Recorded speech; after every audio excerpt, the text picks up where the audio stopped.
السلام علیکم ورحمۃ اللہ وبرکاتہ نحمدہ ونصلی علی رسولہ الکریم اما بعد فاعوذ باللہ من الشیطان الرجیم بسم اللہ الرحمن الرحیم۔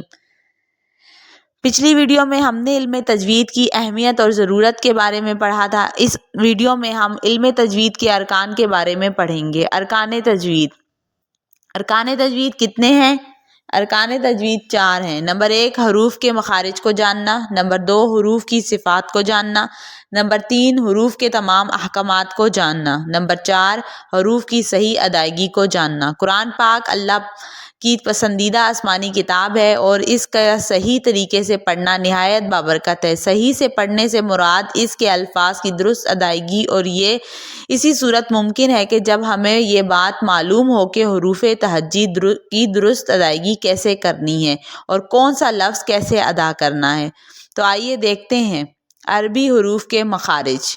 مخرج کی جمع ہے، یعنی وہ جگہ جہاں سے حروف ادا ہوتے ہیں۔ ہونٹوں سے لے کر حلق کے آخر تک کل 17 مخارج ہیں، یعنی ایسے 17 جگہیں جہاں سے حروف ادا ہوتے ہیں۔ آئیے چلتے ہیں مخرج کی طرف۔ سب سے پہلے ہم یہاں یہ دیکھیں گے کہ عربی کے اندر جو 29 حروف تہجی ہیں، ہم پہلے ان کو دیکھیں گے۔ الف، با، تا، ثا، جیم، ہا، خا، دال، ذال، را، زا، سین، شین، صاد، طاد، طا، ثا، عین، غین، فا، قاف، کاف، لام، میم، نون، واو، ہا، حمزہ، یا۔ یہ حروف تہجی ہیں۔ یہ الف سے یا تک کل 30 حروف ہیں۔ چونکہ یا اور یہ ایک ہی حروف ہیں تو اسی لیے یہ 29 حروف تہجی کہلاتے ہیں۔ اب ہم سب سے پہلے یہاں دیکھیں گے کہ ان میں سے باریک کون سے ہیں اور پر کون سے ہیں۔ ان میں سے 21 باریک ہیں، 8 پر ہیں۔ اب باریک کسے کہتے ہیں؟ باریک ان حروف کو کہا جاتا ہے جو کہ نرمی سے ادا ہوتے ہیں، جن کو نرمی سے پڑھا جاتا ہے، اور پر اسے کہتے ہیں جو موٹا کر کے پڑھا جائے، جس کو منہ بھر کر پڑھا جائے۔